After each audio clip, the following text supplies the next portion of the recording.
Everyone, welcome to job guide. তোমরা জানো ভালো করি এই চ্যানেলটার মাধ্যমে আমি পড়াশোনা সংক্রান্ত নানারকম তথ্য তোমার সাথে শেয়ার করে থাকি। সামনে রেলের এনটিপিসি এবং গ্রুপ ডি এক্সাম, তার জন্য আমরা জেন সায়েন্সের মক টেস্ট নিয়ে আসছি। এর আগে 3টে মক টেস্ট এবং জেন সায়েন্সের ওপর টপিক ওয়াইজ ক্লাস আমাদের দেওয়া হয়েছে। যারা দেখোনি তারা অবশ্যই দেখে নিও, ভিডিও ডেসক্রিপশন বক্সেও আমি লিঙ্ক দিয়ে দেবো। এনসিআরটি বেস্ট গুরুত্বপূর্ণ এমসিকিউগুলো তোমাদের আলোচনা করছি। তো চলো আজকে মক টেস্টটা শুরু করা যায়। দেখে নিই আজকে প্রথম প্রশ্ন কী রয়েছে। This waves can not be transmitted through vacuum. নিম্নের কোন তরঙ্গটা শূন্যস্থানের মধ্যে দিয়ে প্রেরণ করা যাবে না? তো সঠিক উত্তর কী হবে এখানে? লাইট, সাউন্ড, হিটের মধ্যে সাউন্ড হবে কিন্তু রাইট অ্যান্সার। এবার দেখো সাউন্ডের কিছু আমি এখানে স্পেসিফিকেশান দিয়ে দিয়েছি আমি। বায়ুতে শব্দের বেগ কিন্তু 336 মিটার পার সেকেন্ড, অনেক জায়গায় দেখবে 332 রয়েছে এটা। আর এই যে শব্দ তরঙ্গ, এটা কিন্তু লঙ্গিটিউডিনাল ওয়েভ, যাকে বলা হয় অনুদৈর্ঘ্য তরঙ্গ। ঠিক আছে, এর আবার 3টে ভাগে ভাগ করা যায়। দেখো এখানে লেখা রয়েছে, একটা হচ্ছে অডিবল বা সনিক সাউন্ড, যার কম্পাঙ্ক কিন্তু 20 থেকে 20,000 হার্জের মধ্যে থাকে। নেক্সট হচ্ছে ইনফ্রাসনিক সাউন্ড, যার কম্পাঙ্ক কিন্তু 20 নিচে, এইগুলো আমরা শুনতে পাই না। আরেকটা হচ্ছে আলট্রাসনিক সাউন্ড, যার কম্পাঙ্ক কিন্তু 20,000 হার্জের ওপরে। ঠিক আছে, আমাদের অডিবল তাহলে কত হলো? 20 থেকে 20,000 হার্জের মধ্যে হলে আমরা কিন্তু শুনতে পাই। নেক্সট চলো, the reverse effect of X ray emission. X ray নির্গমনের বিপরীত প্রভাব কোনটা বা বিপরীত ক্রিয়া কোনটাকে বলা হয়? রামন এফেক্ট, ক্রম্পটন এফেক্ট, জিমান এফেক্ট নাকি photo electric effect? Right answer হবে কিন্তু আলোকতড়িৎ ক্রিয়া, যাকে বলা হয় ফটো ইলেকট্রিক এফেক্ট। মেটালের ওপর যখন কোনো লাইট এসে পড়ে তখন কিন্তু ইলেকট্রনগুলো নির্গত হয়, এটা কিন্তু এক্স রে ইমিশনের রিভার্স এফেক্ট বলা হয়। নেক্সট চলো, indicate the correct arrangement for electromagnetic radiation in order of their increasing wavelength. তো তরঙ্গ দৈর্ঘ্যের ইনক্রিজিং অর্ডারে আমরা সাজাবো, নিম্নের কোনটা তাহলে সঠিক হবে? তো সঠিক উত্তর হবে কিন্তু এক্স রে থেকে ভিজিবল, তারপর থেকে ইনফ্রারেড, তারপর হবে কিন্তু মাইক্রোওয়েভ। দেখো আমি এখানটা লিস্ট দিচ্ছি, তোমরা যদি মনে রাখতে পারো খুব ভালো হয়। তো দেখতেই পাচ্ছ এখানে লিস্টটা দেখতে পাচ্ছ, এখানে হচ্ছে এটা হচ্ছে এক্স রশ্মি, এটা হচ্ছে আমাদের দৃশ্যমান আলো, এটা হচ্ছে আমাদের মাইক্রোওয়েভ অবলোহিত তরঙ্গ, আর এটা হচ্ছে অনুতরঙ্গ। তো দেখো এর কিন্তু তরঙ্গ দৈর্ঘ্য দেখো নিচে দেওয়া হয়েছে -10⁻⁻10 থেকে 10⁻8। দৃশ্যমান আলো কিন্তু 10⁻8 থেকে 10⁻6 মধ্যে পড়ে। অবলোহিত তরঙ্গ কিন্তু 10⁻6 থেকে 10⁻3 মধ্যে পড়ে। আর অনুদৈর্ঘ্য কিন্তু 10⁻3 থেকে 10⁻1 মধ্যে পড়ে। তো এই অর্ডারে কিন্তু এটা বেড়ে যাচ্ছে আস্তে আস্তে। আর দেখো উপরে দেখো কম্পাঙ্কও দেওয়া রয়েছে এটা। এই লিস্টে যদি মনে রাখতে পারো তাহলে কিন্তু এখান থেকে যা যা প্রশ্ন আসে সবটা কিন্তু তোমরা পারবে।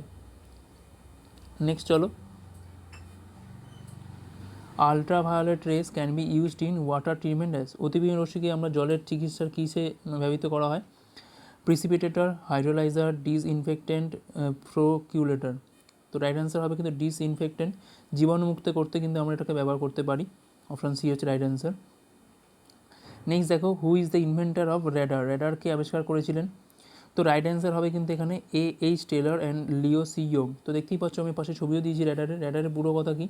Radio detection and ranging. এই রেডারের সাহায্যে কিন্তু আমরা কোনো বিমান ঢুকুক বা কোনো উড়োজাহাজ ঢুকুক বা কোনো হেলিকপ্টার ঢুকুক, তার সাহায্যে কিন্তু আমরা বুঝতে পারি যে আমাদের এরিয়ার মধ্যে ঢুকছে কিনা, এই রেডার ডিটেকশন। নেক্সট চলো, which of the following is used in MRI machine. নিম্নের কোনটা এমআরআই মেশিনে ব্যবহৃত হয়? Sound wave, X ray, ultrasonic wave নাকি ম্যাগনেটিক ওয়েভ? তো রাইট অ্যান্সার হবে কিন্তু ম্যাগনেটিক ওয়েভ। আমি দেখো এখানে ছবি দিয়ে দিচ্ছি।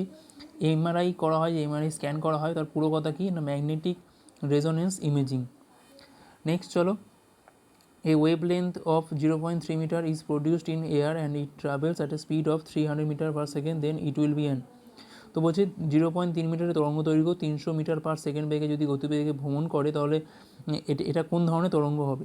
তো দেখো এটা কিন্তু একটা সূত্র রয়েছে, সূত্রটা আমরা এখানে ফেলছি। ভি সমান সমান এন ল্যামডা, যেখানে ল্যামডা হচ্ছে কি? তরঙ্গ দৈর্ঘ্য। এটা কিন্তু মাথায় রাখতে হবে, অনেক সময় অঙ্কও দেয়। আর এন কিন্তু এখানে কম্পাঙ্ক। ঠিক আছে, ভিটা হচ্ছে এখানে কি? বেগ। তো এখানে বেগ বলে দিয়েছে কত না? 300 বলে দিয়েছে মিটার পার সেকেন্ড। এনটা কত এখানে বলেছে? দেখো এনটা আমাদের বার করতে হবে। ল্যামডা কত বলেছে? ল্যামডা মানে তরঙ্গ দৈর্ঘ্য 0.3, তার মানে বলতে পারি আমি 3/10। এপারের 3 কেটে এখানে 100 পড়ে থাকছে, তাহলে এন সমান কত হচ্ছে? 1000 হার্জ। এবার এই হাজার হার্জটা দেখো 20 থেকে 20,000 হার্জের মধ্যে রয়েছে। তার মানে এটা কি হয়? আমি একটু আগেই বললাম, আমাদের শ্রুতিগোচর, অর্থাৎ আমরা শুনতে পাই। তাহলে অডিবল সাউন্ড, এটা অডিবল ওয়েভ। অপশান এ হচ্ছে রাইট অ্যান্সার। আশা করি বোঝা গেছে। নেক্সট চলো, কুলিজার টিউব নিচের কোনটা উৎপাদন করতে ব্যবহৃত হয়? Radio wave, microwave, X ray, gamma ray. তো রাইট অ্যান্সার হচ্ছে কিন্তু অপশান সি এক্স রে। দেখো আমি এখানে ছবিও দিয়েছি, এইভাবে কিন্তু আমরা এক্স রে তৈরি করতে পারি কুলিজার টিউবের মাধ্যমে। এটা হচ্ছে কুলিজার টিউব। নেক্সট চলো, হোয়ার আর মেসন ফাউন্ড, মেসন কণা কোথায় পাওয়া গেছিলো প্রথম? কসমিক রে, এক্স রে, গামা রে, লেজার বিম। তো রাইট অ্যান্সার হবে কিন্তু কসমিক রের মধ্যে পাওয়া গেছিলো। নেক্সট চলো, gamma ray have greatest similarity with, gamma রশ্মির সাথে সর্বশ্রেষ্ঠ সমতা কার রয়েছে? Alpha, beta, X, UV. Right answer হবে কিন্তু এক্স রের সাথে কিন্তু গামা রশ্মির প্রচুর মিল রয়েছে। Dash are use for communication in artificial satellite, কৃত্রিম উপগ্রহে যোগাযোগের জন্য আমরা কোনটা ব্যবহার করি?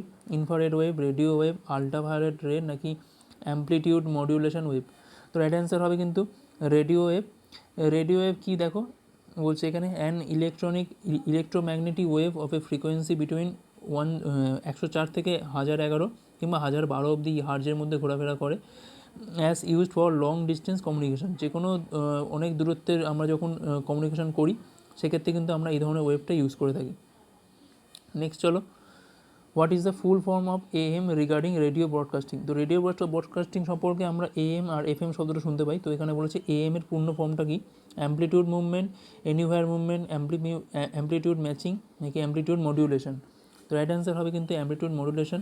তো আমি এখানে দেখো ইনফরমেশন দিয়ে দিয়েছি আমি যে AM আর FM এই দুটো শব্দ শুনতে পাই আমরা। AM এর তো বলে দিলাম আমি অ্যাম্প্লিটিউড মডিউলেশন, FM এর পুরো কথা কিনা ফ্রিকোয়েন্সি মডিউলেশন। ঠিক আছে, এই দু ধরনের টাইপের কিন্তু মডিউলেশন আমরা ইউজ করি ব্রডকাস্টিংয়ে, রেডিও ব্রডকাস্টিংয়ে। নেক্সট চলো, which of the following parts of sunlight makes the solar cooker hot. সূর্যালোকের নিম্নলিখিত অংশগুলির মধ্যে কোনটি সোলার কুকারকে গরম করে? আল্ট্রাভায়োলেট, রেড লাইট, ইনফ্রারেড, নাকি কসমিক রে। তো রাইট অ্যান্সার হবে কিন্তু ইনফ্রারেড।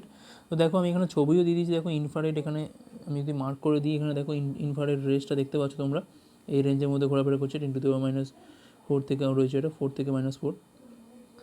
নেক্সট চলো, 1 kilowatt hour is equal to, 1 kilowatt ঘন্টা সমান কত জুল? খুব আসে এটা, খুব ইম্পর্টেন্ট প্রশ্ন একটা। 3.8 মেগাজুল, 3.6, 3.2, নাকি 4.0।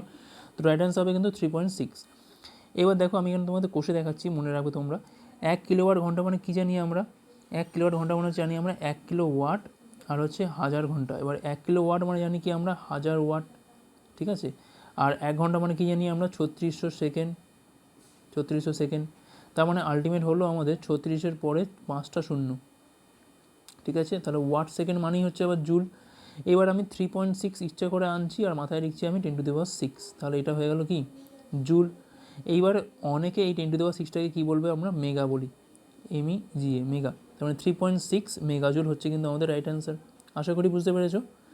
নেক্সট চলো, how much heat must be required to completely melt 5 gram of ice 0°C।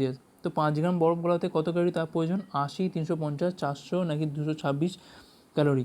তো রাইট অ্যান্সার হবে কিন্তু 400। কেন 400 হচ্ছে দেখো না, 1 গ্রামের জন্য লাগে কিন্তু 80 ক্যালোরি তাপ, তাহলে 5 গ্রামের জন্য লাগবে 80 × 5, 400, ঠিক আছে, 400। নেক্সট চলো, relation between kinetic energy and momentum, গতিশক্তি আর ভরবেগের মধ্যে সম্পর্ক কোনটা হবে নিম্নের কোনটা? তো দেখো এটাও আমি এখানে এস্টাবলিশ করে দিচ্ছি। কাইনেটিক এনার্জি মানে কী জানি আমরা? 12 mv²। আর মোমেন্টামকে আমরা ইউজ করি কী দিয়ে? পি দিয়ে। মোমেন্টাম মানে ভরবেগ, মানে এম আর ভি, ভর আর বেগের গুণ। এবার আমরা ওপরে একটা এম ইচ্ছা করে গুণ করলাম, তাহলে তলায় একটা এম দিয়ে ভাগ করে দেবো, হয়ে গেল। তাহলে তলায় রয়েছে পড়ে কি 2m। আমি এক্ষুনি বললাম P = mv, তেমন ওপরে রয়েছে কি নিশ্চয়ই p², এটা কারণ m² v² মানে p²। তো দেখো এখানে কোনটা হবে রাইট অ্যান্সার?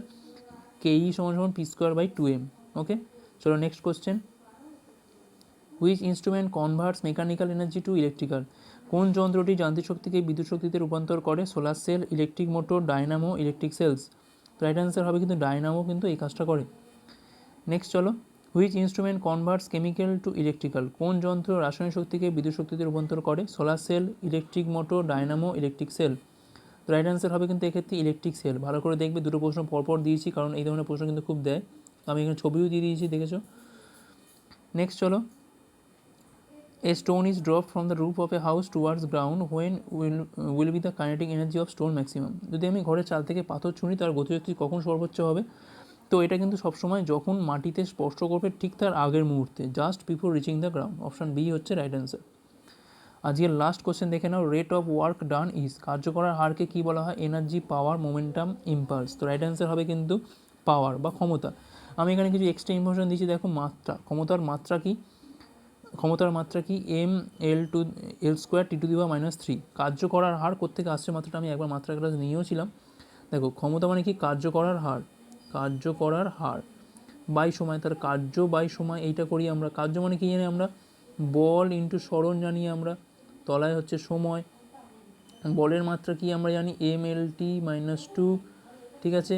সরণের মাত্রা কি এল, সময়ের মাত্রা কি টি, তাহলে এখান থেকে আসছে এই এল আর এই এল গুণ করলে হচ্ছে কি এম এল স্কোয়ার, আর টি টু দি পাওয়ার -3 আসছে, M L square T to the power -3।